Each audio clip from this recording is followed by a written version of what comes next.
अस्सलाम वालेकुम। जैसा कि आप लोगों को पिछले लेक्चर में मैंने आप लोगों को बताया था काउंटर नंबर्स के बारे में, पिछले 3 लेक्चर्स में मैंने आप लोगों को बताया है, तो आप लोगों को अच्छी तरीके से वो आ गया होगा। अगर फिर भी समझ में नहीं आया तो आप दोबारा मेरी वीडियोस देख सकते हैं बगैर स्किप करें। तो इस वाले लेक्चर में मैं आप लोगों को बताऊंगा शेप ऑफ ऑर्बिटल्स। क्या बताऊंगा? Shape of orbitals.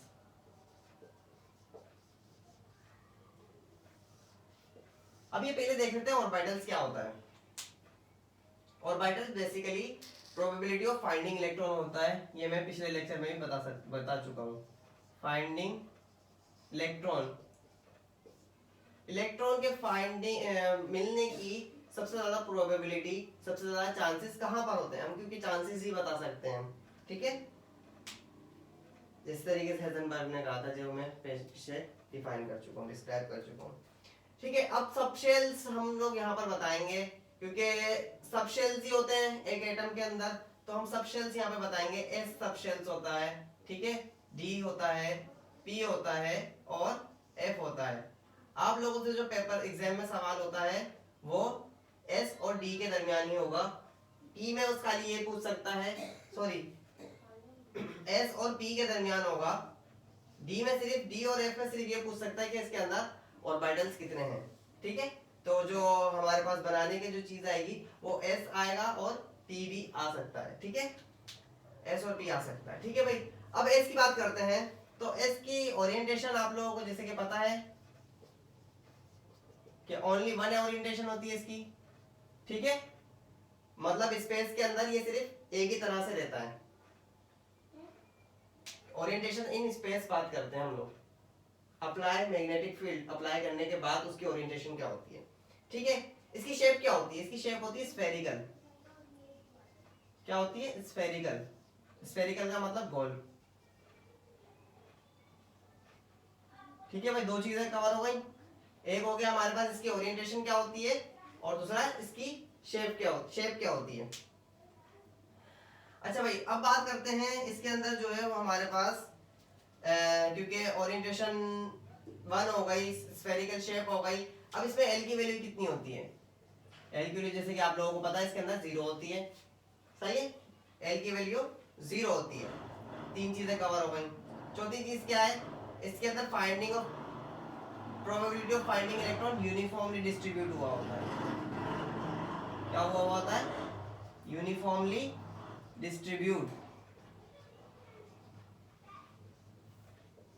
पूरे के पूरे शेल के पूरे ऑर्बिटल्स के अंदर कहीं पर भी फाइंडिंग ऑफ इलेक्ट्रॉन हो सकता है, कहीं पर प्रोबेबिलिटी ऑफ फाइंडिंग इलेक्ट्रॉन हो सकता है, क्योंकि यूनिफॉर्मली इलेक्ट्रॉन डिस्ट्रीब्यूट हुआ हुआ है। कहीं पर भी, कभी भी, किस टाइम भी, कहीं पर भी जा सकता है। एक्सिस पे बनाते हैं।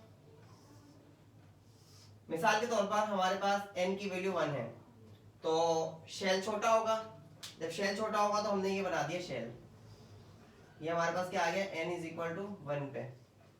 ठीक है, ये हो गया इसका y एक्सिस, ये हो गया इसका x एक्सिस और ये हो गया इसका z एक्सिस। ठीक है, ये हमारी ओरिएंटेशन वाला आ गई, स्फेरिकल शेप आ गई, l इज इक्वल टू 0 आ गया, यूनिफॉर्मली डिस्ट्रीब्यूट हो गया इलेक्ट्रॉन, कहीं पर भी आ सकता है। अब बताते हैं n की value 2, n is equal to 2, ये ब्लू मार्क करते हैं, तो ये n इज इक्वल टू 2 आ गया। ठीक है, n इज इक्वल टू 2 आ गया, तो क्या हुआ? शेल जब इंटीजर नंबर जब बढ़ा तो इसका मतलब शेल बढ़ गया। जब शेल बढ़ा तो हमारे पास जो स्फेयर था वो बड़ा हो गया। इसी तरीके से जब 3 आएगा तो स्फेयर और बड़ा हो जाएगा। ठीक है, तो प्रोबेबिलिटी ऑफ फाइंडिंग इलेक्ट्रॉन पूरे में डिस्ट्रीब्यूट हुई भी होगी। ठीक है, पूरे ऑर्बिटल्स में डिस्ट्रीब्यूट हुई भी होगी। आगे चलते हैं, बात करते हैं हम पी ऑर्बिटल्स की। ठीक है, तो पी के अंदर आप लोगों को जैसे पता है कि पी ऑर्बिटल 3 ओरिएंटेशन रखता है अपनी। शेप क्या रखता है? डम्बल शेप रखता है।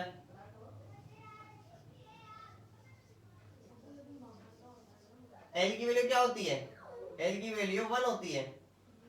हाँ, और इलेक्ट्रॉन जो है वो यूनिफॉर्मली डिस्ट्रीब्यूट नहीं हुआ होता, क्योंकि डम्बल शेप होती है तो हमारे पास लूप्स बनी हुई होती हैं। डम्बल शेप होती है तो हमारे पास लूप्स बनी हुई होती हैं। ठीक है, तो ये हम बनाते हैं एक्सिस।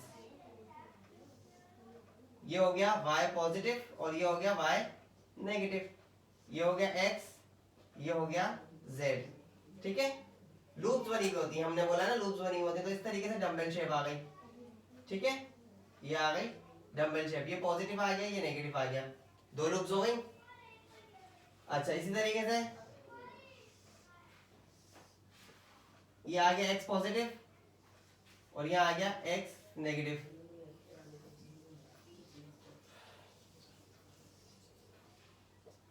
ये नेगेटिव ये पॉजिटिव, दो लूप्स आ गई। इसी तरीके से z एक्सिस बनाते हैं,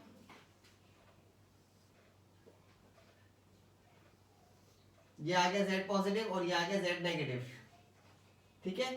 और ये बन गई दो लूप्स, ये बन गई नेगेटिव और ये बन गई पॉजिटिव, ठीक है। ये चीज समझ में आ गई, डम्बल शेप है ये। अच्छा भाई अब क्या है, यहां पर हमारे पास दो लूप्स के मिलने का पॉइंट है, तो इसको क्या कहेंगे, मीटिंग पॉइंट, आम अल्फाज में मीटिंग पॉइंट। लेकिन केमिस्ट्री में इसको क्या कहेंगे, केमिस्ट्री में इसको कहेंगे नोडल प्लेन। क्या कहेंगे, नोडल प्लेन। अच्छा भाई क्या कहेंगे केमिस्ट्री में, नोडल प्लेन। अब probability of finding electron in nodal plane, nodal plane में प्रोबेबिलिटी ऑफ फाइंडिंग इलेक्ट्रॉन क्या होगी, 0 होगी, ठीक है। मतलब कहीं पर भी होगा इलेक्ट्रॉन इस जगह पे एग्जिट कर सकता है लेकिन इस जगह पे एग्जिट नहीं करेगा, ठीक है। इन जगहों पे एग्जिट करेगा, इस जगह पे एग्जिट नहीं करेगा, ठीक है। जहां पे एग्जिट करा, जहां पे मैं बोल रहा हूं कि एग्जिट करेगा तो वहां पे मैंने लाइंस लगा दी हैं, और जहां पे नहीं करेगा वो हमारे पास नोडल प्लेन है। मीटिंग पॉइंट दो लूप्स का, क्योंकि ये दो लूप्स है ना, दो लूप्स का मीटिंग पॉइंट के दरमियान इलेक्ट्रॉन एग्जिट नहीं कर सकता, ठीक है। दो लूप्स का मीटिंग पॉइंट के दरमियान इलेक्ट्रॉन एग्जिट नहीं कर सकता, मतलब probability of finding electron in between two loops electron does not exit, ठीक है। आगे चलते हैं। अब बात होती है हमारे पास डी ऑर्बिटल्स की, ठीक है। डी ऑर्बिटल्स आप लोगों को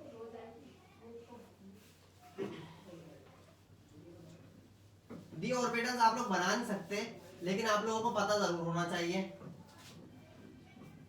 डी ऑर्बिटल्स क्या होता है उसके अंदर, क्योंकि ओरिएंटेशन हमारे पास कितनी हो जाती है, 5, कितनी हो जाती है, 5 ऑर्बिटल्स हो जाते हैं। मैग्नेटिक फील्ड में वो क्या हो जाएगा, अपनी 5 ओरिएंटेशन को खोल देगा। अच्छा भाई शेप डबल डम्बल्ड हो जाती है, ठीक है। एल की वैल्यू इज इक्वल टू 2 हो जाती है, सही है। इसी तरीके से जब हम बात करते हैं एफ ऑर्बिटल्स की, तो एफ ऑर्बिटल्स के अंदर हमारे पास जो ओरिएंटेशन होती है वो होती है 7, मतलब 7 ऑर्बिटल्स होते हैं। एल की वैल्यू कितनी होती है, एल की वैल्यू हो जाती है हमारे पास 3, मैक्सिमम एल की वैल्यू 3 हो जाती है, ठीक है। 0 1 2 3। तो उम्मीद है कि आप लोगों को समझ में आई होगी वीडियो। बहुत आसान सा लेक्चर था, बहुत इजी करके मैंने आप लोगों को बताया। इतने इजी करके बहुत मुश्किल से लोग बताते हैं, लोग इसको बहुत ज़्यादा टफ कर देते हैं इस टॉपिक को। ऑर्बिटल्स वगैरह का टॉपिक जो होता है, क्वांटम नंबर्स का जो टॉपिक होता है, बहुत इसको मुश्किल कर देते हैं। मैंने आप लोगों को अपने चैनल पे बहुत इजी करके बताया है। 3 लेक्चर बने हैं मेरे 5 से 7 मिनट के दरमियान के, और तीनों लेक्चर्स मैंने आप लोगों को अपलोड कर दिए हैं यूट्यूब चैनल पर मेरे। तो वीडियो अच्छी लगी हो तो लाइक कीजिएगा, चैनल को सब्सक्राइब कीजिएगा और वीडियो को आगे अपने दोस्तों में शेयर कीजिएगा।